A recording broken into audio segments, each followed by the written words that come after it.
السلام علیکم ورحمۃ اللہ تعالیٰ وبرکاتہ۔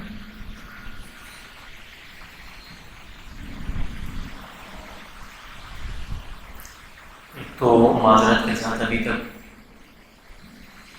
نشست ہماری شروع نہیں ہو سکی، مستورات میں اچانک کچھ آواز کا مسئلہ آ گیا، تو اس کی کوشش جاری ہے اللہ کرے عافیت کے ساتھ یہ حل ہو جائے۔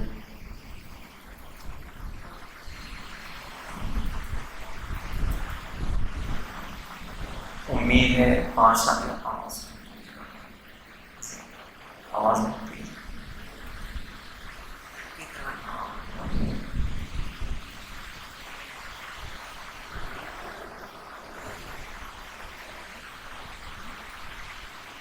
امید ہے 5-10 منٹ لگیں اگر سلسلہ شروع ہونے میں، تو وقت بھی کافی ہوئی ہے، تقریباً 1 گھنٹے کی یہ نشست ہے، تو کیا فرماتے ہیں آپ حضرات، شروع کی جائے یا انتظار کیا جائے؟ انتظار کریں۔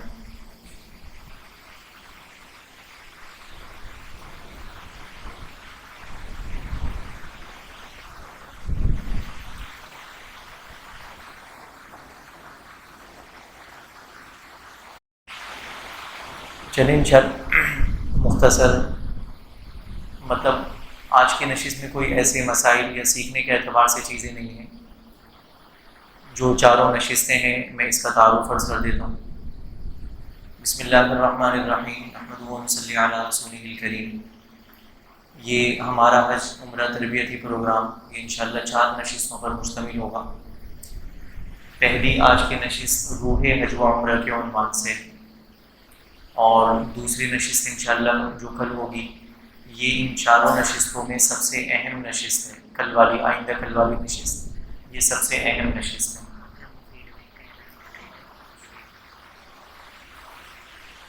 یہ اس میں عمرے کے مسائل انشاءاللہ عرض کیے جائیں گے۔ سب سے اہم اس لیے ہے کہ سفر حج کے دوران کئی عمروں کا آدمی کو موقع ملتا ہے، اور حج میں تو پورا کا پورا مجمع ایک ساتھ ایک وقت میں ایک جگہ پر ہوا کرتا ہے، اور اس میں کوئی ایسی چیز نہیں ہے ایک عرفات میں قیام کرنا ہے، منی میں قیام کرنا ہے، مزدلفہ میں قیام کرنا ہے۔ عمرے میں جو چیزیں ہوتی ہیں تو یہ لوگ مختلف اوقات میں اپنی اپنی انفرادی کر رہے ہوتے ہیں، تو اس لیے عمرے کا سیکھنا، اور عمرے میں حج میں جو طواف ہوں گے تو عمرے میں ساری طواف تفصیل سے عرض کیے جائیں گے، ویسے ہی طواف حج میں کرنے ہیں۔ صحیح کا کیا طریقہ ہے، کہاں صحیح ہوتی ہے، کیسے ہوتی ہے، کتنے چکر ہوتے ہیں، کیا پڑھا جاتا ہے، یہ ساری کی ساری باتیں انشاءاللہ کل کی نشست میں عرض کی جائیں گی۔ تو یہی ساری چیزیں بنیادیں جو ہیں حج کی یہ کل ہی گویا کہ عرض کر دی جائیں گی۔ تیسری نشست انشاءاللہ حج کے مسائل سے متعلق جو ہے، اس میں صرف حج کے 5 دنوں سے متعلق، 5 دنوں میں حج کے کیا کیا ہمیں کرنا ہے، کس وقت کرنا ہے، کہاں کیا کام کرنے ہیں، تو یہ ساری باتیں عرض کی جائیں گی۔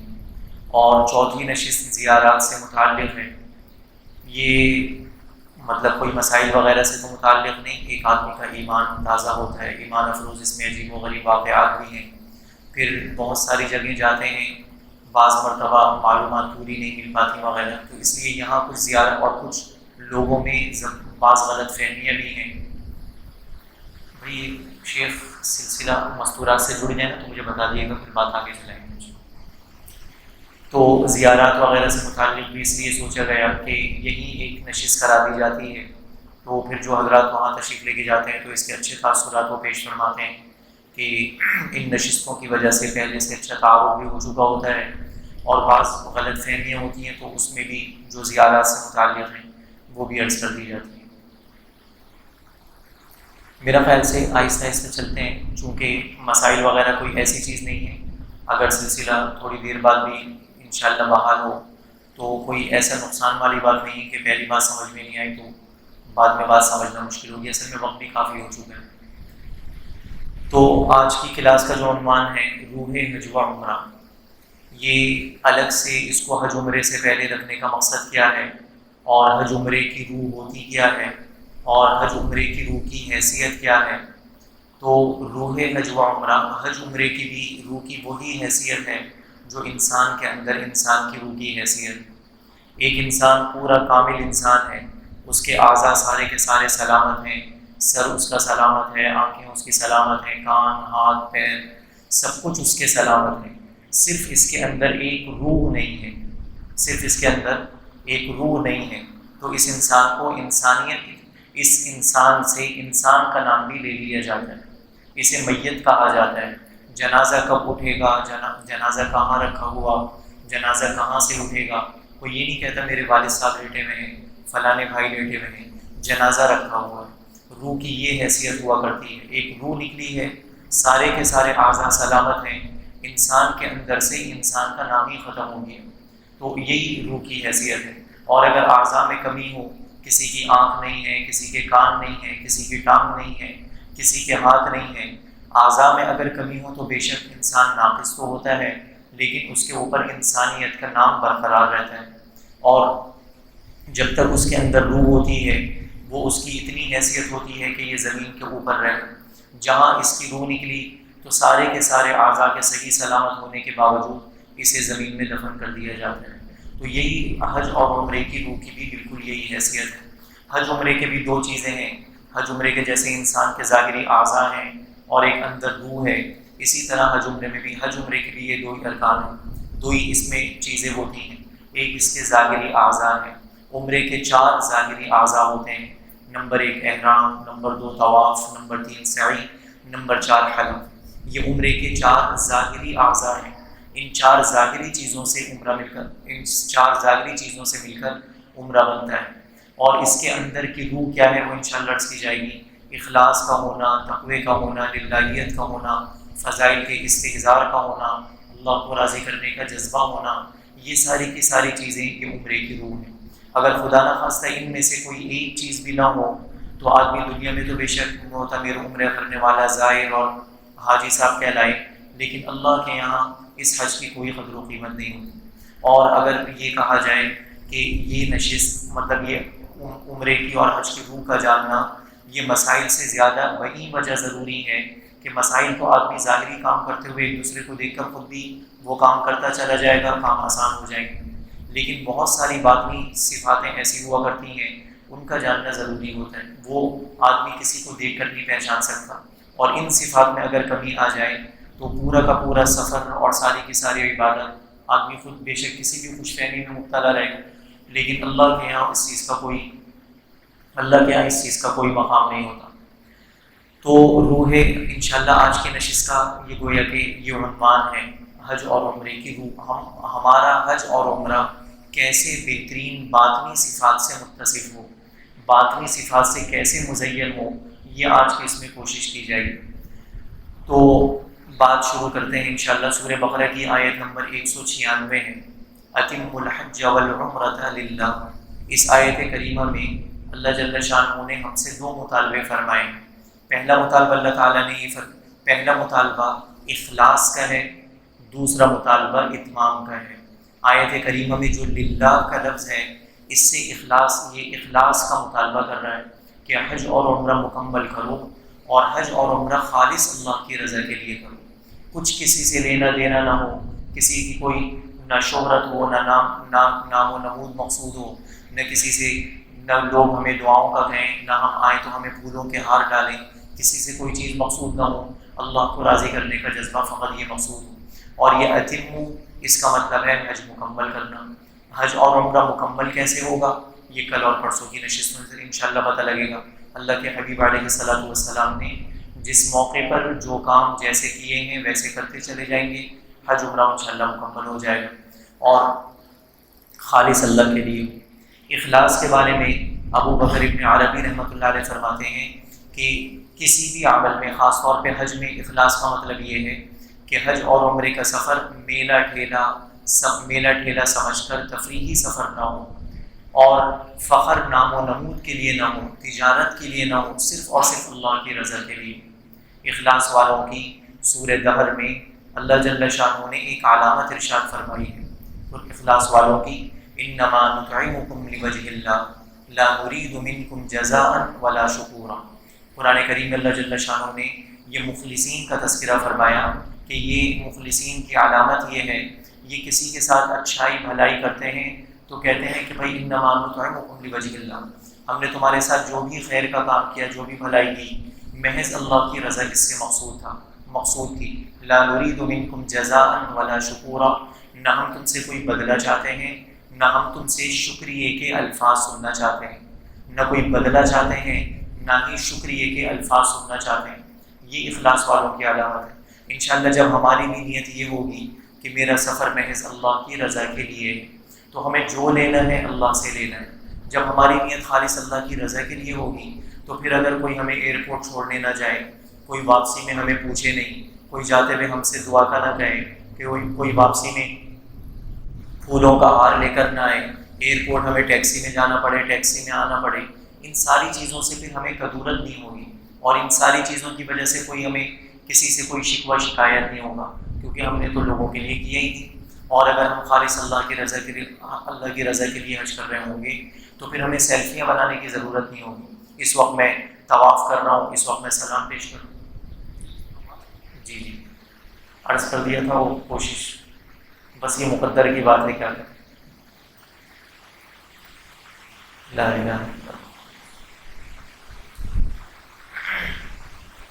کوشش کر رہے ہیں، امید اللہ کے ناصر بحال ہو جائے گا۔ تو کیا کرنا؟ ہاں، تو جب یہ خالص اللہ کی رضا کے لیے اللہ کی رضا مقصود ہوگی تو ان ساری چیزوں کی انشاءاللہ پھر ہمیں ضرورت نہیں پڑی، نہ کسی سے ناراضگی ہے، نہ کسی سے کوئی شکوہ ہے، ہم نے تو محض اللہ کے لیے کیا ہے۔ یہ اخلاص والوں کی علامت ہے۔ اور پھر اخلاص پیدا کرنے کے بعض طریقے بھی ہیں۔ حضرات علماء اکرام نے، بزرگان دین نے ارشاد فرمایا، اخلاص پیدا کرنے کے لیے ایک بہترین طریقہ یہ ہے آدمی عمل کو چھپا کے کرے۔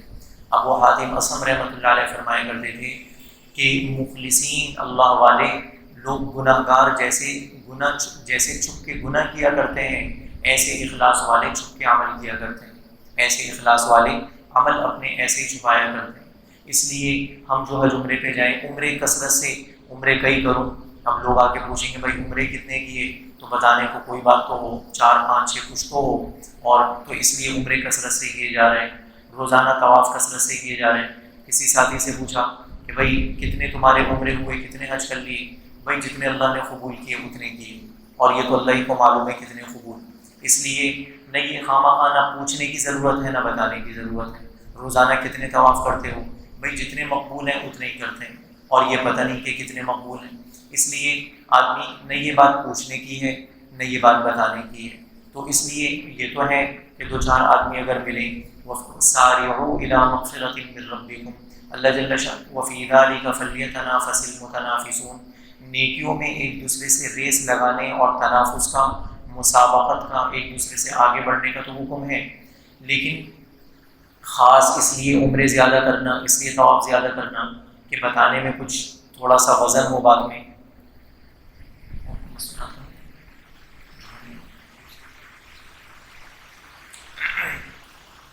تو اس سے آدمی بچنے کی کوشش کرے۔ باقی انما الاعمال بالنیات مشہور روایت ہے، اتنا بڑا عمل، اللہ کے نبی علیہ السلام نے فرمایا کہ اعمال کی قبولیت کا دار و مدار تو نیتوں پر ہے۔ اچھی نیت سے نیک عمل کیا جائے گا تو ہی قبول ہوگا۔ مشہور حدیث ہے آگے، فمن كانت هجرته الى دنیا يصيبها او امرأة يتزوجها فهجرته الى ما هاجر اليه۔ اللہ کے نبی نے فرمایا انما الاعمال بالنیات، اعمال کا دار و مدار نیتوں پر ہوتا ہے۔ وانما لكل امرئ ما نوى، آدمی کو نیت ہی کے بقدر اجر ملا کرتا ہے۔ حضرات صحابہ کرام رضی اللہ عنہم مجمعین کے عمل کے برابر کوئی ان کے اخلاص کی وجہ سے نہیں پہنچ سکتا۔ صاحب بعد والوں نے، تابعین نے، بعد والوں نے عمل بڑی مقدار میں کیے علماء، لیکن علماء فرماتے ہیں اللہ کے حبیب علیہ السلام کی صحبت اور زیارت کی برکت سے اخلاص کا انہیں وہ درجہ نصیب ہو گیا تھا کہ بعد والوں کو وہ کبھی نصیب ہو ہی نہیں سکتا۔ تو بہرحال اخلاص کی وجہ سے اعمال میں جان پڑا کرتی ہے۔ مسند دلمی کی روایت ہے حضرت انس رضی اللہ عنہ سے، اللہ کے حبیب علیہ السلام نے فرمایا قیامت کے قریب ایسا زمانہ آئے گا کہ اخلاص ختم ہو جائے گا۔ لوگ حج عمرے کے لیے جائیں گے، لیکن کسی کی غرض نام و نمود ہوگی، کسی کی غرض تجارت ہوگی، کسی کی غرض سیر و سیاحت ہوگی، کسی کی کچھ ہوگی، کسی کی کچھ ہوگی، اللہ کو راضی کرنے کا یہ جذبہ نہیں ہوگا۔ اسی طرح حضرت انس رضی اللہ عنہ سے روایت غالباً مسند بزار میں ہے، حیات الصحابہ میں حضرت یوسف صاحب رحمہ اللہ نے نقل فرمائی کہ اللہ کے حبیب علیہ الصلوۃ والسلام نے جو حج فرمایا علی رحل رث، صرف 4 درہم، ان اللہ کے نبی کے کجاوے پر جو چادر پڑی ہوئی تھی اس کی قیمت 4 درہم کی بھی نہیں تھی، انتہائی معمولی۔ اللہ کے حبیب علیہ الصلوۃ والسلام کا حج بہت ہی معمولی، کوئی ٹھاٹ باٹ، کوئی عمدہ سواریاں، شاندار مخملین کجاوے، اس قسم کی چیزیں نہیں تھیں۔ اس کے باوجود آپ دعا فرمایا کرتے اللہم ھذا الحج، اے اللہ اس حج کو قبول فرما، اور اس میں ریا اور شہرت کے جو برے جذبے ہیں اے اللہ وہ تو دور فرما دے۔ ان ساری چیزوں کے باوجود اللہ کے نبی علیہ السلام کی یہ خاص دعا تھی۔ اس کے بعد پھر دوسری چیز یہ بھی اخلاص پیدا کرنے میں زبردست معاون بھی ہے، اور ہر عمل کو جاندار بنانے کے لیے بنیادی چیز ہے عمل کے تفصیلی فضائلوں کا استحضاء، تفصیلی فضائل کا استحضاء۔ فضائل یہ سارے حج کے فضائل ہیں انشاءاللہ۔ فضائل کسی بھی چیز کے سامنے ہوتے ہیں تو سب سے بڑی فضیلت سامنے ہونے کی وجہ سے سب سے بڑا اس کا فائدہ یہ ہوتا ہے کہ اس چیز کی مشقت ختم ہو جاتی ہے۔ آپ حضرات سے میں ایک سوال کرتا ہوں، آپ حضرات سے ایک چھوٹا سا سوال ہے۔ آپ کے مثال کے طور پہ ہم دیکھیں، ہمارے سامنے سے 2 آدمی آ رہے ہیں، دونوں کے کندھوں پہ بیگ ہے، ایک کے کندھے پہ ہلکا سا بیگ ہے اور وہ سیدھا سادہ سا چلتا ہوا آ رہا ہے، دوسرے کے کندھے پہ اتنا بھاری بیگ ہے کہ اس کی کمر بالکل رکوع کی طرح جھکی ہوئی، چہرہ اس کا سرخ ہے، پسینے اس کے ٹپک رہے ہیں۔ تو آپ حضرات یہ بتائیں کہ کون آدمی زیادہ تھک رہا ہے؟ زیادہ کون تھک رہا ہوگا؟ بھاری بیگ والا، ہلکے بیگ والا؟ بھاری بیگ والا۔ اچھا یہ بتائیں کہ ان دونوں کو معلوم ہے کہ اس بیگ کے اندر ڈالر کی گڈیاں ہیں، اب بتائیں کون تھک رہا ہوگا؟ اب زیادہ کون تھک رہا ہوگا؟ دیکھیں مشقت جتنی بڑھتی جائے گی، فضیلت کے استحضار کی وجہ سے دماغی اعتبار سے جتنا تھکے گا اتنا زیادہ خوش ہوگا، اور جو جتنی سہولت میں ہے دماغی اعتبار سے اتنا زیادہ تھکے گا۔ فضیلت کے استحضار کا سب سے بڑا فائدہ عمل کی مشقت کا ختم ہو جانا ہے۔ حج کے تفصیلی فضائل ہوں گے تو انشاءاللہ کہیں بھی کسی قسم کی مشقت کا احساس نہیں ہوگا۔ مشقتیں تو آئیں گی، مشقت کا احساس ختم ہو جائے گا۔ ایئرپورٹ میں مشقتیں، پھر جب مشقت کا احساس ختم ہو جائے گا تو پھر آدمی نہ گروپ والوں سے لڑے گا، نہ جھگڑے گا، نہ گروپ لیڈر کو گالیاں دے گا۔ اس قسم کی ساری کے ساتھ جو مقدر کی پریشانیاں ہیں وہ تو آ کے رہیں گی۔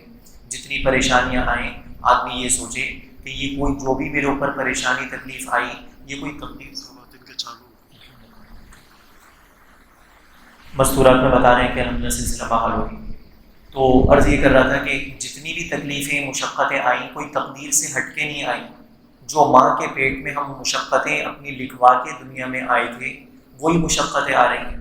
اللہ نے کتنا بڑا انعام اور فضل فرمایا کہ یہ مشقتیں اپنے راستے میں ہمیں عطا فرما دیں۔ اگر اپنے راستے میں نہیں آتی، دکانوں میں، بازاروں میں اور دوسری چیزوں میں آتی ہیں، اس پہ کوئی اجر نہیں ملتا۔ اب حج پہ اگر کوئی مشقت آ رہی ہے، کوئی تکلیف آ رہی تو اس سب پہ زبردست اجر بھی ہے۔ تو بہرحال مشقت ختم ہو جاتی ہے فضیلت کے استحضار کے ساتھ۔ تو حج کے مختصر فضائل یہ ہیں۔ اللہ کے حبیب علیہ الصلوۃ والسلام نے فرمایا، بخاری شریف کی روایت ہے، من حج للہ فلم یرفث ولم یفسق، ایک آدمی اللہ کے لیے حج کرے اور اس میں نہ کوئی بری بات کہے نہ کوئی فحش بات کرے، تو کان کیوم ولدتہ امہ کیوم رجعت کیوم ولدتہ امہ، آدمی ایسا ہو جاتا ہے جیسے آج ہی اس کی ماں نے اسے جنا ہو، آدمی ایسا ہو جاتا ہے جیسے آج ہی اس کی ماں نے اسے جنا ہو۔ ایک اور روایت ہے، غالباً ترمذی شریف میں روایت ہے، تابعوا بین الحج والعمرہ، حج اور عمرے پہ درپے کیا کرو۔ اللہ نے اگر مال دولت وسعت عطا فرما رکھی ہے، ہر سال آدمی حج کرے اور بار بار آدمی عمرے کرے۔ ابھی بھی ہمارا انشاءاللہ حج کا سفر ہوگا تو آدمی کئی عمرے بھی ہم کر سکتے ہیں۔ اللہ کے نبی نے فرمایا تھا تابعوا بین الحج والعمرہ، پے در پے کیا کرو، فإنہما ينفیان الذنوب فإنہما ينفیان الفقر والذنوب كما ينفی الکیر خبث الحدید والذهب والفضہ۔ حج اور عمرے فقر کو بھی اور گناہوں کو بھی ایسے ہی ختم کر دیتے ہیں جیسے مٹی سونے، لوہے اور چاندی کے میل کچیل کو ختم کر دیتی ہے۔ اور اس کے علاوہ اللہ کے حبیب علیہ الصلوۃ والسلام نے فرمایا، یہ بھی ترمذی شریف میں روایت، الحجاج والعمار وفد اللہ، حجاج اکرام اور عمرہ کرنے والے یہ وفد ہیں۔ وفد بہت مخصوص جماعت کو کہا جاتا ہے۔ پاکستانی وفد فلانی جگہ سعودی عرب میں، بہت ہی زیادہ کروڑوں کی آبادی میں انتہائی چنندہ لوگوں کے مجموعے کو وفد کہا جاتا ہے۔ اللہ کے حبیب علیہ الصلوۃ والسلام نے فرمایا یہ لوگ اللہ کا وفد ہیں، ان دعوہ اجابہ اگر یہ جو دعا مانگے اللہ قبول فرماتے ہیں، ان استغفروا غفر لهم اللہ سے مغفرت مانگے تو اللہ ان کے گناہوں کو معاف کر دیتے ہیں۔ حضرت عائشہ رضی اللہ عنہ نے فرمایا یا رسول اللہ ہم تو جہاد کو سب سے افضل سمجھتے ہیں۔ اللہ کے حبیب علیہ الصلوۃ والسلام نے فرمایا لیکن سب سے افضل عمل، یہ بھی بخاری شریف کی روایت ہے، حج یہ سب سے افضل عمل ہے۔ اسی طرح حضرت ابو ہریرہ سے روایت ہے اللہ کے حبیب علیہ الصلوۃ والسلام سے پوچھا گیا یا رسول اللہ بہترین عمل؟ اللہ کے نبی نے فرمایا اللہ کو ایک ماننا، مجھے اللہ کا رسول ماننا۔ پھر یا رسول اللہ آپ نے ایک عمل کا اور ذکر فرمایا، اس وقت میرے ذہن میں نہیں آ رہا۔ تیسرے نمبر پہ اللہ کے نبی نے تیسرے نمبر پہ اللہ کے حبیب علیہ الصلوۃ والسلام نے حج کا ذکر فرمایا کہ بہترین عمل تیسرے نمبر پہ جو آپ نے فرمایا وہ اللہ کے گھر کا حج کرنا۔ اور حدیث میں فرمایا جو آدمی مکہ مکرمہ سے پیدل حج کرے، ہم لوگ عموماً جو پاکستان ساری دنیا سے جو حجاج جاتے ہیں حج تمتع کرتے ہیں، پاکستان سے عمرے کا احرام باندھتے ہیں، مکہ مکرمہ میں پھر عمرہ کر کے وہی ہوٹل میں قیام پذیر ہو جاتے ہیں، پھر اس کے بعد حج کا احرام باندھتے ہیں۔ تو ابھی بھی اگر ہمارے ساتھ بوڑھے حضرات نہ ہوں، خود بھی ہم جوان ہیں، ہمارے ساتھ والے بھی جوان ہیں، تو مطلب اگر اس قسم کا معاملہ ہے اور کچھ لوگ ماشاءاللہ وہاں جاننے پہچاننے والے ہیں، دیکھنے بھالنے والے ہیں، پہلے حج کر چکے ہیں، تو ایسے حضرات کو مشورہ یہ ہے کہ تھوڑی سی مزید ہمت فرمائیں اور سارا حج پیدل کرنے کی نیت فرمائیں۔ اور آسان ہے الحمدللہ، پیدل حج کرنا بہت آسان ہے، کوئی وہ نہیں ہے۔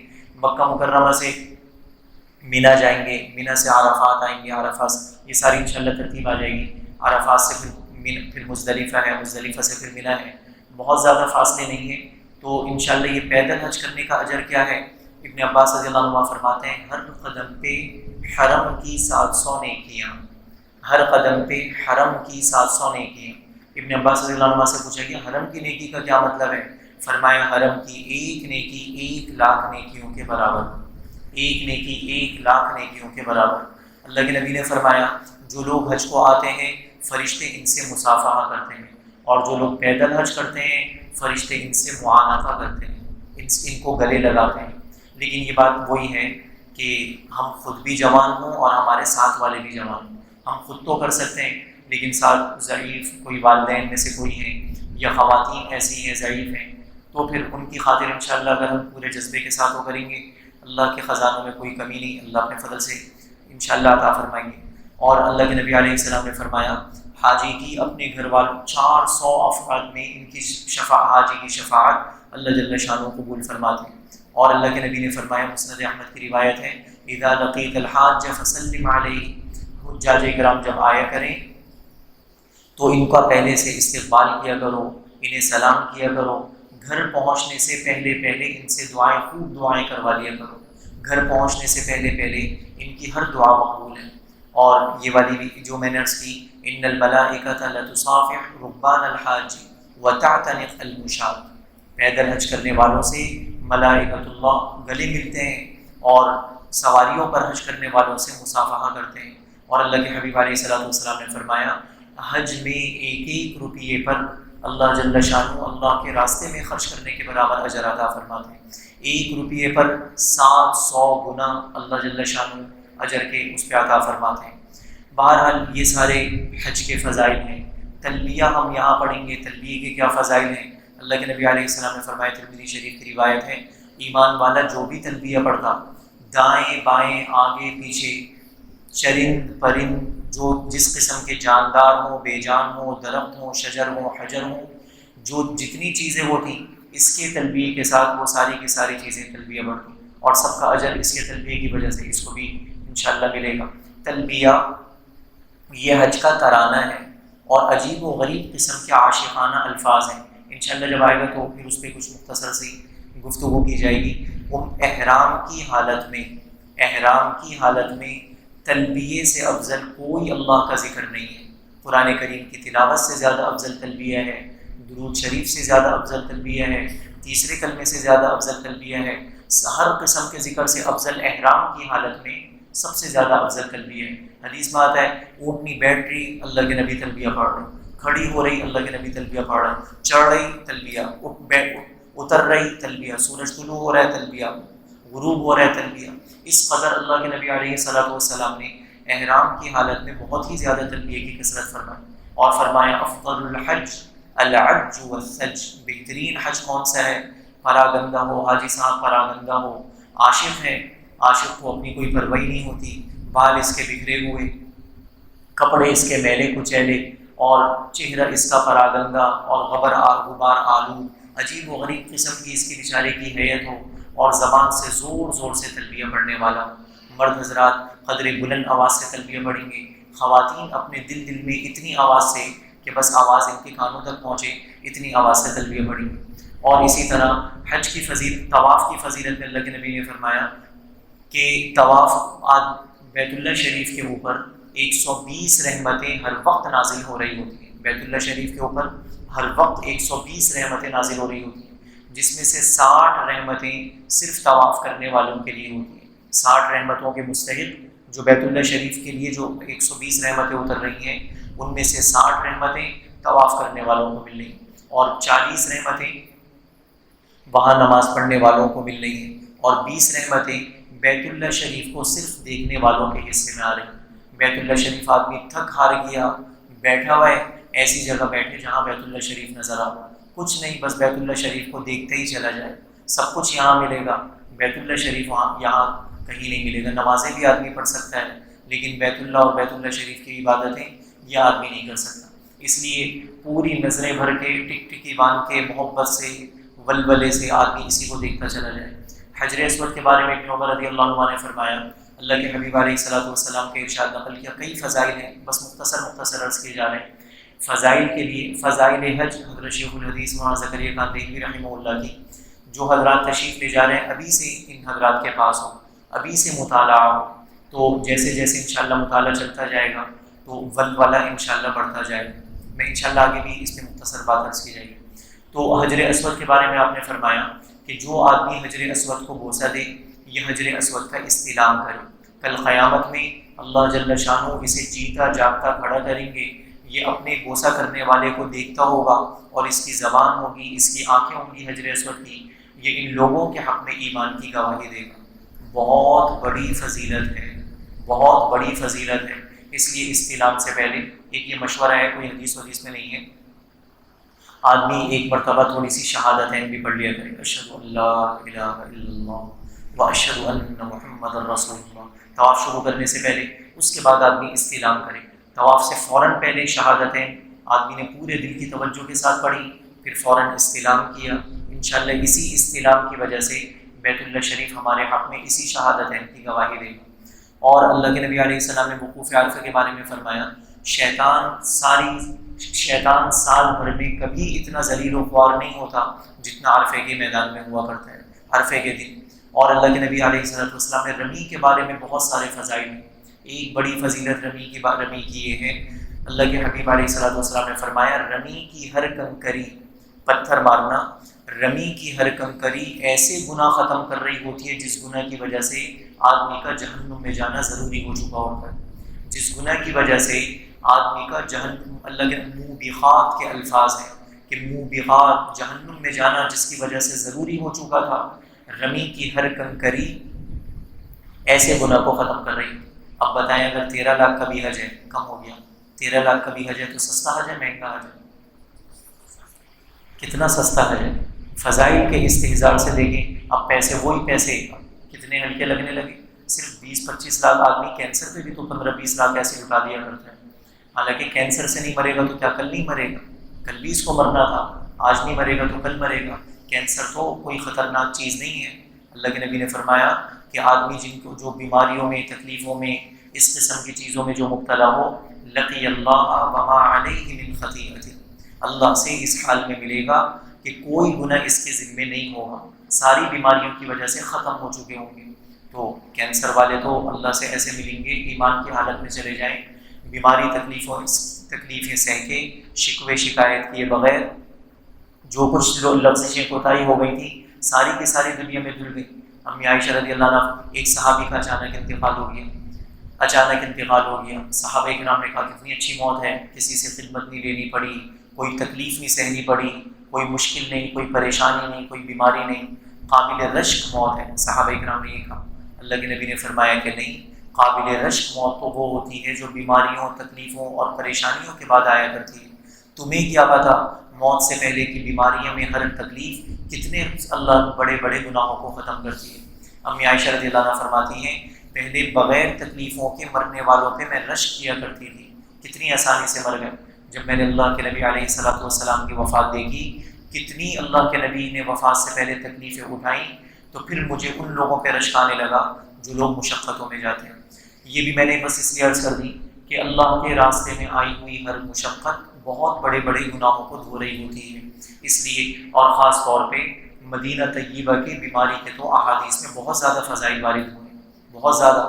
سر کا درد آدمی انجوائے کرے، سر میں درد ہو گیا تو درد ہی ہوتا ہے، تکلیف تو تکلیف ہی ہے، لیکن فضائل کے اس، اور اللہ کی قسم کاش ہمارے مسلمانوں کے سامنے ان تکلیفوں کے فضائل ہوں، تو جتنی تکلیفیں بڑھتی رہیں اتنا زیادہ آدمی کا اندرونی اعتبار سے فرحت اور مزہ بڑھتا چلا جائے۔ تو خیر یہ عرض کر رہا تھا، رمی، یہ بات یہاں سے نکلی تھی، رمی کی ہر کنکری بڑے بڑے برباد کرنے والے، جہنم میں لے جانے والے گناہوں کو معاف کر رہی ہوتی ہے۔ حلق کے بارے میں اللہ کے نبی نے فرمایا ہر بال کے عوض اللہ تمہیں ایک نیکی دیتے ہیں۔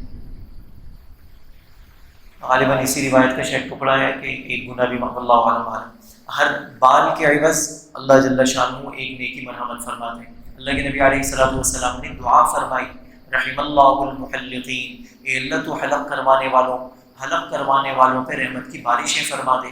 صحابہ کرام نے یاد دلایا والمقصرین یا رسول اللہ، یا رسول اللہ بعض لوگ قصر بھی تو کراتے ہیں، بال کو کروا، آپ نے پھر دعا دی رحم اللہ المحلقین، اے اللہ حلق کروانے والوں کے اوپر رحمت کی بارشیں فرما۔ پھر صحابہ نے کہا والمقصرین یا رسول اللہ، پھر تیسری مرتبہ آپ نے فرمایا رحم اللہ المحلقین، اے اللہ حلق کروانے والوں پہ۔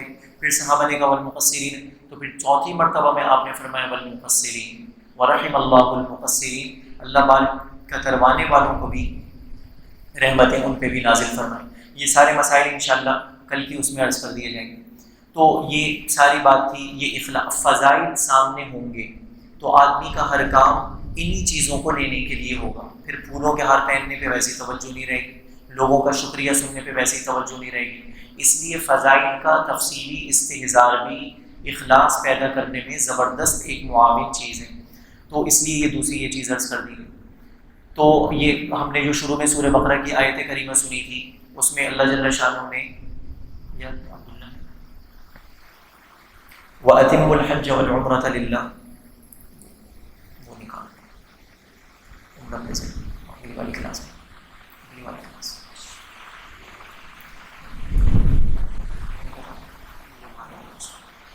تو یہ عرض کر رہا تھا آیت کریمہ جو عرض کی تھی اَتِمُّ الْحَجَّ وَالْعُمْرَةَ لِلَّهِ، حج اور عمرہ اللہ کے لیے مکمل کرو۔ یہ باتیں کچھ ہوئی اللہ کے لیے، اور مکمل کرنے میں کیا ہے، حج عمرے مکمل کرنے کا مطلب یہ ہے کہ پورے آداب کی رعایت کے ساتھ کیا جائے۔ اس میں آداب میں موٹی موٹی کچھ چیزیں یہ ہیں کہ نمبر 1 استخارہ اس چیز میں نہیں ہے کہ میں حج کروں نہیں کروں، اگر حج فرض ہے، فرض کام تو کرنے کا ہی ہے، اس میں کوئی استخارہ نہیں ہے، لیکن یہ ہو سکتا ہے کہ فلانے گروپ کے ساتھ جاؤں، گورنمنٹ کے اس میں جاؤں یا پرائیویٹ جاؤں وغیرہ، اس قسم کی چیزوں میں استخارہ ہو سکتا ہے۔ اور دوسری چیز ہے استشارہ اور اجازت۔ اگر مثال کے طور پہ اجازت کا کوئی ایسی معاملہ ہے، اگر حج فرض نہیں ہے تو آدمی کو اپنے بڑوں سے اجازت لینی پڑے گی۔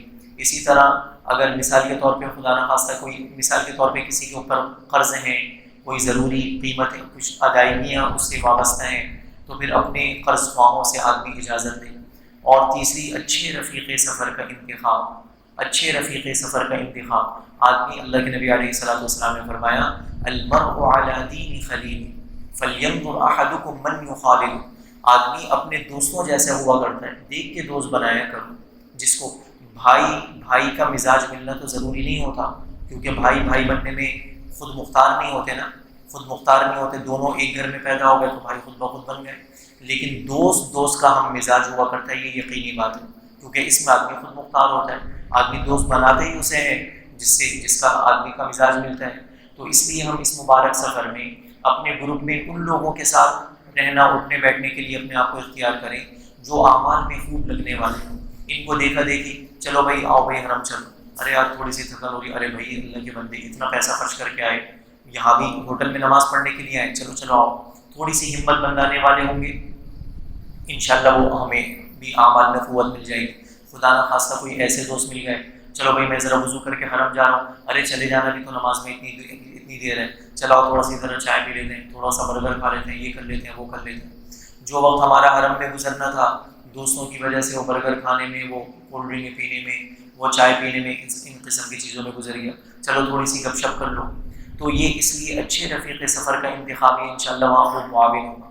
چوتھی چیز استعانت ہے، آدمی موقع موقع پہ اللہ سے مدد مانگتا ہے۔ ہم حج عمرے کی جو دعائیں بھی دیکھیں گے، اللہ کے حبیب علیہ الصلوۃ والسلام نے جو موقع بہ موقع مانگی ہیں، اس میں بھی آسانی کی ایک خاص دعا ہے، اللہم انی ارید العمرہ، آگے فیسرھا لی، پہلے اے اللہ تو آسان فرما، وتقبلھا منی، اللہم انی ارید الحج، اے اللہ میرا حج کا ارادہ ہے، فیسرہ لی وتقبلہ منی، اے اللہ قبول بھی فرما لے اور اے اللہ آسان بھی فرما لے۔ تو اس لیے اللہ کے حبیب علیہ الصلوۃ والسلام نے بھی جگہ جگہ اللہ سے استعانت مانگی ہے، اور اللہ کی مدد متوجہ کرنے کے لیے اللہ کے نبی نے بعض اعمال ارشاد فرمائے، من قرأ یاسین فی صدر النہار قضیت حوائج، جو یاسین ابتدائی حصے میں پڑھ لے سارے دن کے کام اللہ آسان فرما دیتے ہیں۔ جو اشراق کی نماز پڑھ لے سورج طلوع ہونے کے بعد سارے دن کے کام اللہ آسان فرما دیتے ہیں۔ تو جس دن ہمارا سفر ہو اور سفر کے بعد بھی پھر آدمی خاص طور پہ ان اعمال میں خوب اہتمام سے لگے، اور 2 رکعت صلاۃ الحاجت پڑھ کے، اے اللہ ہم کمزور ہیں، اے اللہ ہم کچھ سیکھ کے نہیں آئے، اے اللہ جو کچھ سیکھا کچھ ہمارے دماغ میں نہیں، اے اللہ کوئی ہمارا تجربہ نہیں، اے اللہ کوئی ہماری جیب بھری بھی نہیں، اے اللہ بس ہم خالی ہیں، کنگلے ہیں، فقیر ہیں، منگتے ہیں، اے اللہ تو ہی قدم قدم پہ ہماری بہترین رہنمائی فرما۔ 2 رکعت پڑھ کے آدمی خوب اہتمام سے اللہ سے مانگے تو استعانت ہے۔ اور استعانت میں اللہ سے مدد مانگنے میں ایک اچھا مجرب وظیفہ ہے، لا حول ولا قوت الا باللہ، اس کی کثرت یہ تو احادیث سے ثابت ہے۔ اللہ کے نبی علیہ الصلوۃ والسلام نے اسے جنت کے خزانوں میں ارشاد فرمایا ہے اس کلمے کو، اور بہت اس کے فضائل ہیں۔ اور اس کے علاوہ ایک اچھا مجرب وظیفہ ہے، اگر اول آخر 100 مرتبہ نہیں تو 11 مرتبہ درود شریف پڑھ لی جائے، اور درمیان میں 500 مرتبہ لا حول ولا قوت الا باللہ پڑھ لیا جائے تو اللہ، اور پھر آخر میں درود شریف پڑھ لی جائے، پھر آدمی اہتمام سے دعا کرے تو اللہ جل شانہ اپنے فضل سے ضرور دعا قبول فرماتے ہیں۔ اور اگر آدمی یہ عمل 41 دن تک اہتمام سے کر لے کسی بھی چیز کے لیے، تو مجرب یہی ہے کہ آپ کے انشاءاللہ اللہ جل شانہ ضرور اس کی دعا قبول فرماتے ہیں۔ اور اس کے علاوہ تدبیر میں مطلب آدمی ساری چیزیں، وہاں بھی کیا کھانا ہے، انشاءاللہ کل بھی جو کچھ باتیں ہوں گی اس میں بھی کچھ مشورہ عرض کر دیا جائے گا۔ دونوں صورتیں ہوتی ہیں، وہاں بھی کھانے وغیرہ کا ہوٹل وغیرہ میں ساری ترتیبیں ہیں، اور ایک اچھی ترتیب ہوتی ہے اگر ایئر لائن والوں کی طرف سے اجازت ہو، آدمی یہیں سے کھانے پیک کروا کے، پاؤچ پیکنگ بھی ہوتی ہے، ٹن پیکنگ بھی ہوتی ہے، تو اس میں بہت زیادہ سہولت رہتی ہے۔ اب آدمی طواف کر رہا ہے لیکن دماغ میں یار میں تو اتنا تھک گیا، ابھی 15 منٹ لائن میں الگ لگنا ہے، تو ابھی روٹی کی لائن میں الگ لگنا ہے، ابھی سالن کی لائن میں، کھانے کی لائن میں الگ لگنا ہے، تو اب پتہ نہیں اصل میں سارے ایب نارمل سے حالات چل رہے ہیں۔ یہ کووڈ کے بعد کا غالباً یہ پہلا کچھ رش والا حج ہے، پہلے حج ہے، مطلب ابھی تک تو بہت ہی محدود تھے، تو بھی ہوٹلوں میں عملہ پورا نہیں، تو اس لیے بھی ابھی جو لوگ عمرہ وغیرہ کر کے آئے تو اس قسم کی حالات کا بھی شکار رہے، تو اس لیے ان حالات سے بچنے کے لیے اگر ہم یہیں سے، تاکہ ذہن سارا یکسو رہے، جتنا ذہن پہ دباؤ ڈالیں وہ اعمال کا بوجھ ڈالیں، جتنا اپنے آپ کو وہاں تھکانا ہو وہ اعمال میں تھکانا ہو، طواف میں اپنے آپ کو تھکائیں، جو کھانے کی لائن میں لگنے کی بھی تھکن ہے آدمی وہ حضرت بھائی عبدالوہاب صاحب رحمۃ اللہ علیہ، ادھر ایسی کافی عرصے کی بات ہے، پرائیویٹ میں پنکھے چلنا بند ہو گئے، مطلب آپ خاص جہاں عمل ہو رہا ہے وہاں کے پنکھے، باقی پیچھے کے پنکھے چلوانا بند کر، اس پہ پھر حاجی صاحب نے فرمایا بجلی کا بل اتنا آ جاتا ہے، دعاؤں کی ساری جان بل کی ادائیگی میں لگ جاتی ہے، امت کی ہدایت کے لیے دعائیں یہ بات کے پیچھے چلی جاتی، تو یہ بھی بل کی ادائیگی کی بھی دعائیں اس میں کیوں ہوں، یہ بھی امت کی ہدایت کے لیے کیوں نہ مانگی جائیں، تو ساری کی ساری جان جہاں بھی تھکنا ہو تو بس وہ یہیں تھکنے کے لیے ہم استعمال ہوں، تو اس میں تدبیر میں یہ ساری کی ساری تدبیریں ہیں، تو تجربے کار حضرات جو ہیں تو ان سے ساری چیزیں، ان کے مشورے سے یہ سارے کام کیے جا سکتے ہیں۔ اسی طرح توکل، سارے کام کرنے کے بعد خالص اللہ پر اعتماد، کام تو سارے ہو گئے لیکن اللہ کریں گے آپ ہی، بہت سارے ایسے بھی معاملات دیکھے. ایک جاننے والے حج پہ گئے اور وہاں اترے، ہاتھ کا پیلا پٹا وہ ڈالنا بیچارے بھول گئے، اور بس پہلا شاید عمرہ واللہ عالم کر لیا تھا، نہیں کیا تھا، کچھ ذہن میں نہیں، شاید عمرہ بھی نہیں کیا تھا، حرم جانے سے بھی پہلے بس شرطوں نے پکڑا، ہاتھ میں پٹا نہیں تھا، نہ وہاں زبان آدمی کو آتی ہے اپنی صفائی وضاحت پیش کرنے کے لیے، بس انہیں گاڑی میں بٹھایا، اگلی فلائٹ سے دوبارہ پاکستان میں. عرض کرنے کم خدا نہ خواستہ کسی کا کوئی گر گیا، کوئی سیڑھی سے گر گیا، کچھ ہو گیا، کوئی ہڈی ٹوٹ گئی، کچھ، یہ ساری باتیں، آدمی ان ساری چیزوں سے ڈرتا رہے. اور سارے کام کرنے کے بعد مطلب یہ نہیں کہ میں وہاں پہنچ گیا تو اب تو میرا حج ہو ہی گیا. آدمی ڈرتا رہے، اللہ سے مانگتا رہے. اللہ کچھ نہیں پتا آخری دم تک قبول ہونا وہ تو بعد کی چیزیں، پہلے ارکان پورے ہو جائیں. اللہ میں تو اس میں بھی مجھے کچھ نہیں پتا کہ آخر تک میرا کیا معاملہ ہو. اس لیے سارے کام کرنے کے بعد اللہ سے ڈرتے ہوئے اللہ سے مانگتا رہے. توکل کی اتنی سی حقیقت ہے، آدمی اللہ سے مانگ کے کرتا رہے، اور کام کرنے کے بعد آدمی اللہ کا شکر ادا کرے کہ اے اللہ آپ ہی نے یہ کام کرایا. اور اس کے علاوہ سیکھ، تعلیم و تعلم ہے، یہ بھی ضروری آداب میں سے ہے. جیسے آپ حضرات الحمدللہ یہ سیکھ کے جائے رہے، تو اس میں حج و عمرے میں انشاءاللہ کل بھی یہ بات عرض کی جائے گی. مسائل حج و عمرے کے، اس میں کوئی زیادہ پریشانی والی بات نہیں ہے. حج عمرہ یہ نماز کی طرح نہیں ہے. نماز میں تو ہم نے نیت باندھ لی تو اب نہ کہیں دیکھ سکتے ہیں، نہ کسی کی بات سن سکتے ہیں، نہ کچھ پڑھ سکتے ہیں، ساری چیزوں پہ تالے لگ گئے. حج عمرے میں سارے کام ہو سکتے ہیں. آپ حضرات نے یہاں کلاس لی اور بھی کہیں کلاسوں کا موقع ملے وہ بھی لیں، کتابیں بھی ہمارے پاس ہوں. اس کے بعد آسان طریقہ حضرت مولانا مفتی عبدالرؤف سکھروی صاحب رضی اللہ عنہ نے ارشاد فرمایا، جو عمل کرو ہر عمل سے پہلے ایک مرتبہ کتاب کھولو، اس عمل کا طریقہ دیکھو، وہ عمل ویسے کر لو. اب احرام باندھنا ہے، کتاب کھولی، احرام انشاءاللہ یہاں بھی کتابوں کا کچھ مجموعے، کچھ سیٹ مل جائے گا، اس میں حج و عمرہ قدم بقدم چھوٹے سے مختصر سے کتابچے ہیں. اس میں بہت ہی کم الفاظ میں، چند سطروں میں یہ مختصر سی ساری باتیں لکھی ہوئی. احرام باندھنے کا یہ طریقہ، کتاب کھولی اور اس طریقے پر احرام باندھ لی. اب احرام میں ہیں، جہاز میں بیٹھے ہوئے، ادھر بیٹھے ہوئے، آ رہے ہیں جا رہے ہیں، احرام کی کیا پابندی ہے تھوڑی سی وہ دیکھ لی، تو بہت آسان ہے.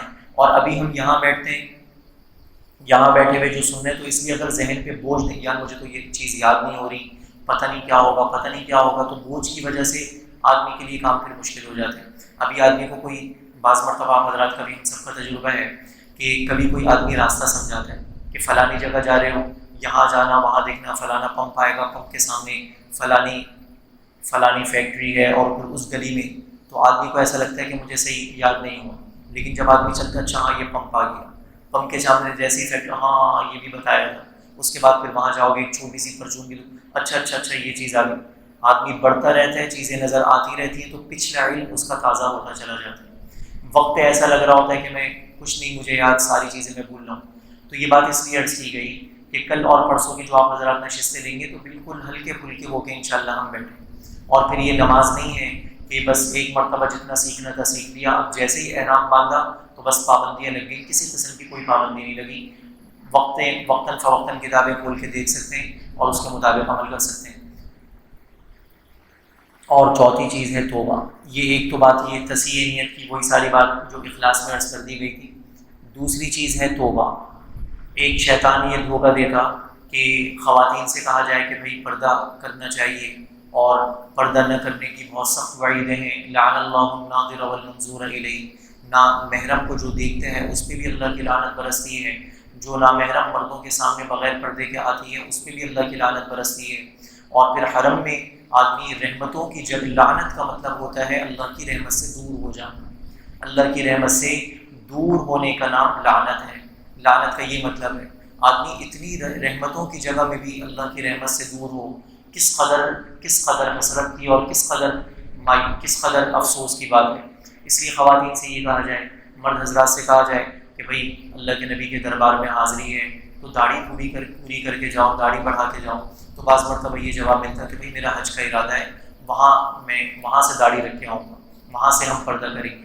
تو آپ حضرات سے سوال یہ ہے کہ آپ حضرات میں سے کئی سفید داڑھی والے حضرات بھی ہیں، ان حضرات نے کبھی کسی ایسے دلہا کو، خواتین نے ایسی دلہن کو دیکھا ہے جو اسٹیج پہ بیٹھنے کے بعد تیار ہوا ہو، اسٹیج پہ بیٹھنے کے بعد ان کا منہ دھلایا جا رہا ہو، میک اپ کیا جا رہا ہو، بال سنوارے جا رہے ہوں؟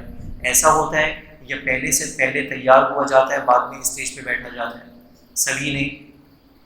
سبھی نے یہ صورت دیکھی کہ پہلے سے تیار ہو کے پھر اس کے بعد آدمی دلہا اسٹیج پہ آتا ہے، دلہن صاحبہ اسٹیج پہ آیا کرتی ہیں۔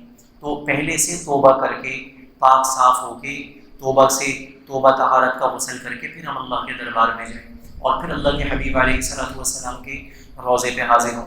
ہمارے اکابرین حضرت شیخ الحدیث مولانا زکریا خان دہلوی رحمہ اللہ نے جن کی فضائل اعمال کے جو رسالے ہیں، فضائل نماز، ذکر وغیرہ، اللہ نے کس قدر مقبولیت عطا فرمائی، کتنے لوگ، کروڑوں لوگ ان فضائل کو سن کے عمل کر کے کس قدر اللہ نے ان سے زبردست کام لیا۔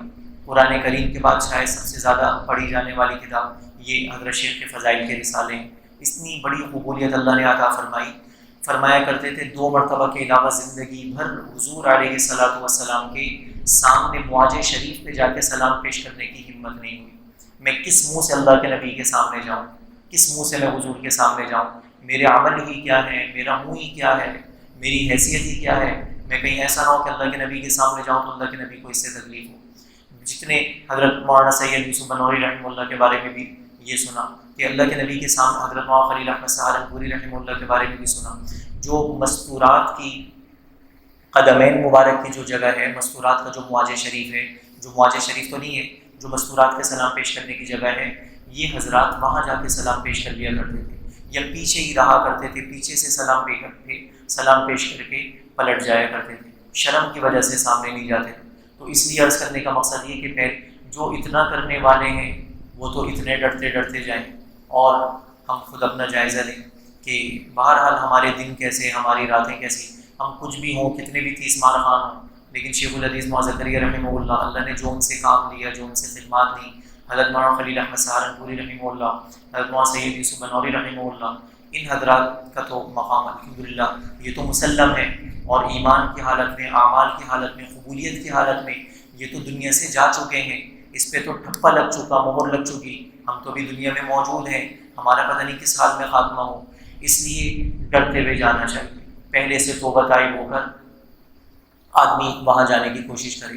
تیسری چیز یہی ہو گئی اور مسائل کا سیکھنا ہے، اپنے اندر جذبہ عشق و محبت پیدا کرنا۔ حضرت شیخ بھائی واسم منظور صاحب رحمہ اللہ ارشاد فرمایا کرتے تھے حج عمرے والوں کو، اپنے اندر مزاج عبادت یہیں سے پیدا کر کے جاؤ، مزاج عبادت یہیں سے پیدا کر کے جاؤ۔ ایسا ابھی تک تو غالباً میرے تو کوئی علم میں نہیں ہے، کوئی ایسی کوئی گولی، کوئی کیپسول، کوئی انجیکشن ایجاد ہوا ہو کہ وہ لگے اور آدمی کا مزاج بدل جائے، پہلے سے ہی ہوا کرتا ہے۔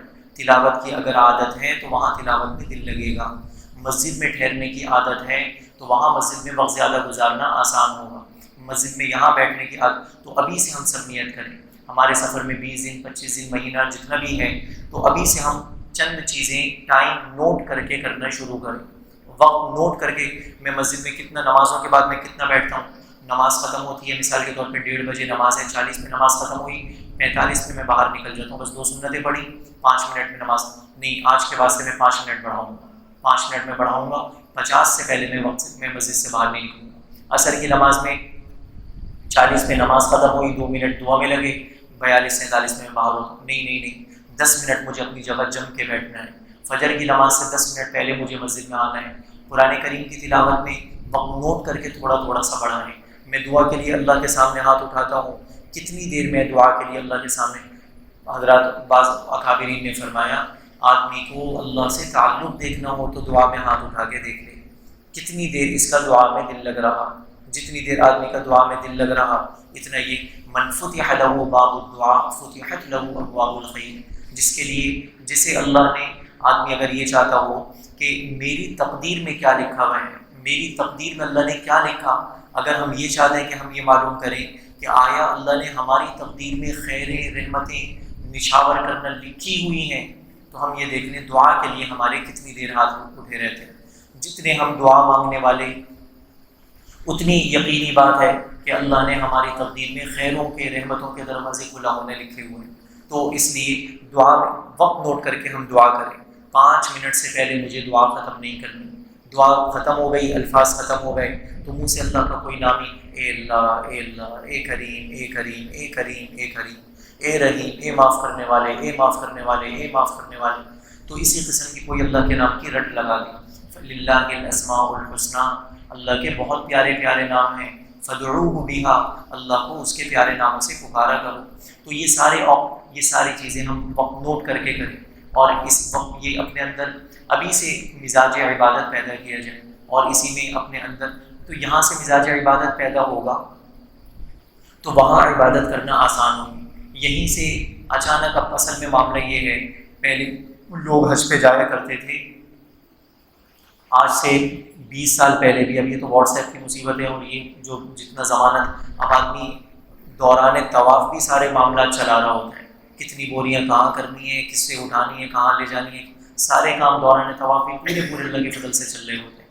تو پوری جان ہی نکال دی۔ پہلے آدمی جاتا تھا 20 دن میں وہاں پہنچ رہا ہے۔ ایک حضرت شیخ الحدیث رحمہ اللہ نے ایک بہت عجیب واقعہ لکھا، شقیق بلخی رحمۃ اللہ علیہ کا، کہ شقیق بلخی رحمۃ اللہ علیہ فرماتے ہیں، میں نے دیکھا ایک آدمی پیروں سے معذور، سواری اس کے پاس نہیں، سخت کڑکتی ہوئی اور مار دینے والی قاتل دھوپ میں گھسٹتا ہوا چل رہا۔ میں نے کہا مسافر معلوم ہوتے ہو، ہمارے شہر کو تو نہیں ہو، آ جاؤ تھوڑا سا آرام کر لو اور کچھ کھانا کھا لو، کچھ میرے گھر آ جاؤ۔ تو اس کو میں نے کچھ اس سے بات چیت کی، پھر میں نے پوچھا تم جا کہاں رہے ہو؟ کہا کہ میں حج کے لیے جا رہا ہوں۔ مجھے اس کے ذہن پہ کچھ شک ہوا کہ حج کے لیے، ابھی تو حج کا مہینہ ہی چل رہا ہے، ابھی تو حجاج وہاں حج کر رہے ہیں، تو اب یہ تو ابھی یہاں بلخ میں گھوم رہا ہے، یہ کب جائے گا، کب پہنچے گا، کیا ہوگا، ساری چیزیں۔ تو میں نے کہا اللہ کے بندے ابھی تو حج چل رہا ہے، ہاں جی وہ پورا بھی تو 1 سال ہے۔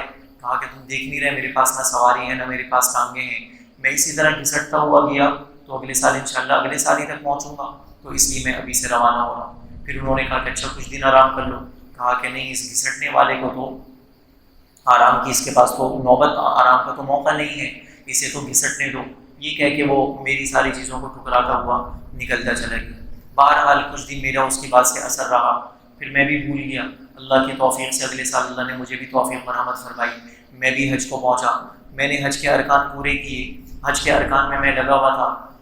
میں نے دیکھا کہ مینا وادی، یہ مینا میں کنکریوں کی رمی جمرات کی جگہ کچھ رش سا لگا ہوا ہے، میں بھی مجمع میں جو گھسا تو میں نے اسی معذور فرد کو دیکھا کہ وہ اللہ کے سامنے کنکری مار کے پھر وہ اللہ سے دعا کر رہا ہے، اور وہ ایسا رو رہا ہے، ایسا بلک رہا ہے کہ لوگ اس کے قریب جمع ہو گئے۔ آخر میں جب میں اس کے قریب پہنچا تو پھر اس نے یہ دعا کی، اے اللہ تیرے بندے تیرے گھر میں آئے، اے اللہ میں بھی، اللہ تو نے مجھے بھی اپنے گھر بلایا، اے اللہ میں قطعاً اس لائق نہ تھا، تو نے اپنے فضل سے مجھے اپنے گھر کا طواف کرا۔ ایک ایک چیز وہ گنواتا تھا، تو نے مجھے اپنا گھر دکھایا، تو نے مجھے طواف کروایا، تو نے مجھے زمزم پلایا، تو نے مجھ سے رمی کروائی، تو نے مجھے مینا بلایا، مزدلفہ میں قیام کروایا۔ ساری چیزیں وہ گنواتا رہا، اور اپنی عاجزی کا، اپنی کمائیگی کا اور اپنی قسم پرسی کا اللہ سے اعتراف کرتا رہا، اور پھر کہا کہ اے اللہ اب یہ تیرے نیک بندے تیرے لیے اچھی قربانیاں پیش کریں گے، اے اللہ میرے پاس تو کچھ قربانی پیش کرنے کو نہیں، میرے پاس تو ایک میری سڑی ہوئی سی ہلکی سی جان ہے، اے اللہ تو اسے ہی اپنی بارگاہ میں قبول کر لے۔ اور یہ کہہ کے چیخ مار کے وہیں اس کا انتقال ہو گیا۔ لوگ جایا کرتے تھے، چیخیں نکل جاتی تھیں۔ اب صبح پورے کاروبار میں ہوتے ہیں، صبح نہیں ہوتے، وہاں پہنچ کے بھی جدہ پہنچ گئے، کاروبار ختم نہیں ہوا، ہوٹل مکہ مکرمہ میں پہنچ گئے، احرام میں ہیں، کاروبار ختم نہیں ہوا، سارا ذہن وہی لگا ہوتا ہے۔ تو اس لیے ابھی سے ہم تھوڑا سا اپنے آپ کو وہاں سے نکالے نہیں تو تھوڑا سا یہاں تو داخل ہونا شروع کریں، وہاں حرم میں نہیں ہے تو تھوڑا سا مسجدوں میں اپنے اوقات بڑھائیں، تو اسی طرح جذبہ عشق و محبت بھی پیدا ہوگا۔ فضائل حج حضرت شیخ الحدیث معزگری رحمہ اللہ کی جو کتاب ہے، اس لیے عرض کی جا رہی، اس میں اس قسم کے واقعات پڑھیں گے تو ایسے عشق و محبت میں حج کرنے والوں کے جب کچھ تذکرے سنیں گے تو اپنے اندر بھی کچھ ولولہ پیدا ہوگا۔ وہ ایسے لوگوں نے حج کیے ہیں، ایسے لوگوں نے عمرے کیے ہیں، اللہ کے گھر کو دیکھ کر ایسی چیخیں نکلتی ہیں، ایسے ولولے ہوتے ہیں، ایسے دل صاف ہوتے ہیں، ایسے آنسوں کی لڑی اور جھڑی بنتی ہے، تو پھر آدمی کے اندر انشاءاللہ خود بھی کچھ یہ کیفیات پیدا ہوں گی۔ اہل حقوق کے حقوق ادا کرنا یا ان سے معاف کرانا۔ اگر آدمی کا خاص طور پہ نفلی حج ہے، عمرے میں یہ بات بہت اہتمام سے عرض کی جاتی ہے کیونکہ عمرہ تو فرض ہے ہی نہیں، قرض ہمارے اوپر ہے، قرض نہیں نمٹائے ہوئے، بہت ہی زیادہ خطرے کی بات ہے۔ اللہ کے حبیب علیہ السلام نے فرمایا کہ کوئی آدمی ایسے اللہ کے راستے میں جہاد کرے کہ پیچھے نہ دیکھے، پلٹے نہیں اور خوب بے جگری سے لڑے یہاں تک کہ وہ شہید ہو جائے، تو سیدھا جنت میں جائے گا۔ ایک صحابی کھڑے ہوئے، یا رسول اللہ نے کیا ارشاد فرمایا؟ اللہ کے نبی نے دوبارہ یہ ساری باتیں دہرائیں۔ اللہ تو ایک دم وہ صحابی واہ واہ واہ واہ یہ کہہ کے وہ نکلے کہ یا رسول اللہ میں تو جنت کا سودا کرنے کے لیے نکلا۔ یہ صحابی گئے، فوراً جبریل علیہ السلام آئے۔ جبریل علیہ السلام نے کہا کہ اس کو بتا دیں کہ سارے کام کرے، جہاد میں شہید ہو جائے، قرض کی ادائیگی کے بغیر مرے گا تو یہ معاملہ نہیں ہوگا، جنت سے روک دیا جائے گا، سوائے قرض کے۔ قرض ادا کر کے پھر شہید ہوگا تو جو معاملے ہیں وہ سارے ہیں۔ تو پھر اللہ کے نبی نے انہیں بلوایا اور پھر آپ نے یہ بات ارشاد فرمائی۔ رائیونڈ کے سابق امام صاحب حضرت محمد جمیل صاحب رحمہ اللہ بہت زیادہ سخت باتیں ارشاد فرمایا کرتے تھے۔ فرماتے تھے قرض لیتے ہو اور دودھ والی چائے پیتے ہو، قرض لے کر لوگوں کے قرض ادا نہیں کیے اور تمہارے گھر میں میٹھا بھی بنتا ہے، سوئیاں کھاتے ہو، زردے کھاتے ہو، قرض لے کر لوگوں سے قرض لیے ہوئے ان کی ادائیگی چھوڑ کے چائے میں تمہاری دودھ ڈل رہا ہے۔ مطلب ارشاد یہ فرمایا کرتے تھے اگر آدمی مقروض ہے اتنی تندگی سے قرض ادا کرنے کی کوشش کرنی چاہیے۔ ساری چیزیں موقوف ہیں، کوئی اچھی کھانے ہوٹلنگ نہیں ہو رہی، باہر نہیں جایا جا رہا اور اچھے کھانے نہیں بن رہے، بھائی گوشت نہیں، ابھی تو قرضوں کا معاملہ ہے، اچھا چلو تھوڑا سا منگوا لیتے ہیں، جہاں 2 کلو گوشت کی ضرورت ہے آدھا کلو منگوا لیتے ہیں، 1.5 کلو کے وہ پیسے وہ فوراً قرضوں کی ادا۔ آدمی ایسے اپنے آپ کو نکالنے کی کوشش کرے۔ تو اس لیے اگر کوئی قرضوں وغیرہ کا معاملہ ہے تو بہتر ہے کہ قرض والوں سے تھوڑی سی اجازت لے لی جائے، بھائی اللہ کی توفیق سے میں وہاں جا رہا ہوں اور میرا انشاءاللہ مہلت لے لی جائے، قرضہ آپ کا ادا تو اس وقت کرنا تھا لیکن اللہ آپ کو جزائے خیر دیں، آپ بھی انشاءاللہ جنت میں برابر کے شریک ہوں گے، مجھے تھوڑی سی مہلت دے دی جائے، مہلت مجھے دے دیں، انشاءاللہ میں اتنے وقت تک آپ کی میں انشاءاللہ پوری ادائیگی کی جلد سے جلد کوشش کروں گا۔ تو امید ہے اللہ کی ذات سے کہ انشاءاللہ وہاں بھی جائیں گے، پھر وہاں بھی خوب دعائیں کریں گے تو اللہ اپنے فضل سے حج بھی بہترین قبول فرمائیں گے اور قرضوں سے بھی نجات کی صورتیں پیدا فرمائیں گے۔ اللہ اپنے فضل سے ہمارے یہاں آنا قبول فرمائے، آپ حضرات کی بھی حاضری قبول فرمائیں اور آگے کے جتنے مراحل ہیں اللہ اپنے کرم سے آسان فرمائیں۔ تو آج کی ساری نشست کا خلاصہ یہی تھا کہ کچھ یہ باطنی صفاتوں میں 3 باتیں عرض کی جا سکتی ہیں دوبارہ۔ ایک تو روح حج و عمرہ جو عرض کیا، روح کیا ہے، حج عمرے کی روح کیا ہے؟ جو انسان کی روح ہے، اس کو حاصل کرنا کتنا ضروری ہے، اس کی کیا حیثیت ہے؟ جو انسان کی روح کی حیثیت ہے، کتنا ضروری ہے جتنا انسان کے اندر روح کا ہونا ضروری ہے۔ روح نہیں ہوتی انسان نہیں ہوتا، حج عمرے کی روح نہیں ہوگی حج عمرہ نہیں ہوگا، وہ بس طواف نہیں ہوگا، وہ چکر ہوں گے، وہ سعی نہیں ہوگی، وہ بس ایسی پھیرے لگانا دوڑنا بھاگنا ہوگا، وہ رمی نہیں ہوگی، وہ کنکریاں پھینکنا ہو جائے گا۔ تو یہ ان ساری چیزوں کی پیدا کرنے کی کوشش کرنا، ساری چیزیں پیدا کیسے؟ ابھی سے ہم جن اللہ والوں سے وابستہ ہیں ان اللہ والوں سے ابھی سے جڑیں بھی اور بتائیں بھی کہ جی میرا حج کا ارادہ ہے، میں ابھی سے کیسے حج کی تیاری کروں۔ ہمارا ایک سفر تھا تو مفتی منیر احمد صاحب مدظل ہوں، انہوں نے مجھ سے خود کہا کہ اللہ اپنے گھر بلا رہے ہیں، حضور علیہ السلام کے سامنے جانا ہے، اور حضرات فرماتے ہیں کہ کسی بزرگ کے پاس جاؤ، کسی اللہ والے کے پاس جاؤ، کسی بڑے کے پاس جاؤ تو کوئی ہدیہ لے کے جایا کرو، بڑوں کے بڑوں، سرداروں کے سرداروں کے پاس کل جانا ہے تو تم نے کیا ہدیہ لیا، کیا ہدیے کا وہ ہے ارادہ؟ میں نے کہا بھائی کون سا ہدیہ، کیسے ہدیہ لیں، حضور علیہ السلام کے لیے کیا ہدیہ لیں؟ تو پھر کہا کہ ایسا کرو کہ ابھی سے کچھ مقدار مقرر کر لو درود شریف کی، اتنی میں مقدار پڑھوں گا۔ اللہ کے نبی علیہ السلام نے فرمایا جو مجھ پہ درود بھیجتا ہے اس کا درود نام بنا مجھے پہنچایا جاتا ہے۔ حضور کے پاس کل جائیں سلام پیش کرنے تو اللہ کے نبی کے سامنے پہلے سے ہمارا تعارف ہو، ابھی سے ہمارا تعارف ہو، اور اس کے علاوہ اور بھی جو چیزیں ہیں اپنے دل کو نرم کرنے کی، اپنے بڑوں سے پوچھتے رہیں، ان سے ذکر پوچھیں، ان ذکروں کا اہتمام کریں، تو ابھی سے یہ سارے کام کرنا شروع کریں۔ اسی طرح جذبہ عشق و محبت پیدا کرنے کے لیے حضرت شیخ الحدیث مولانا زکریا رحمہ اللہ کی بھی کتاب ہے، اور کافی فضائل مفتی منیر احمد صاحب کی بھی کتاب ہے فہم حج و عمرہ کورس، تو یہ بھی انشاءاللہ معاون ہے، اس میں سارے تفصیلی مسائل بھی ہیں اور اسی طرح فضائل بھی ہیں۔ یہ انشاءاللہ ابھی سے فضائل کا حصہ پڑھتے رہیں گے، اللہ اپنے فضل سے وہاں کی مشقتیں بھی آسان فرمائیں گے، اور فضائل کا استحضار ہر عمل کے جاندار بنانے کے لیے بہت ضروری چیز ہے، تو اس لیے انشاءاللہ فضائل کا استحضار ہوگا، اعمال اعلیٰ درجے پر انشاءاللہ قبول ہوگا۔ اللہ اپنے فضل سے آپ کا کھانا قبول فرمائے۔ کل انشاءاللہ عمرے کے مسائل عرض کیے جائیں گے، پرسوں انشاءاللہ حج کے ہوں گے، اور پیر کی رات انشاءاللہ پھر یہ زیارت سے متعلق ہوں گے۔ سبحان اللہ۔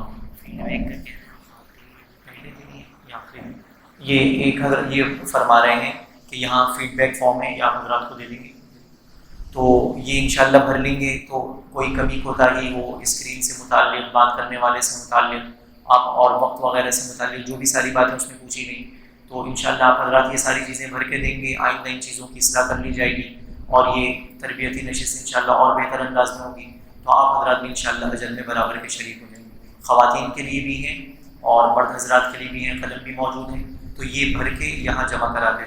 جزاک اللہ۔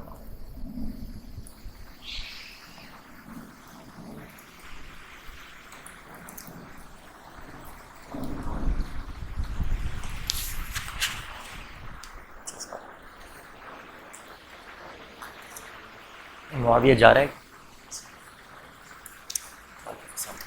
دورہ، پھر سال، پھر حج، ہواؤں میں۔ السلام علیکم۔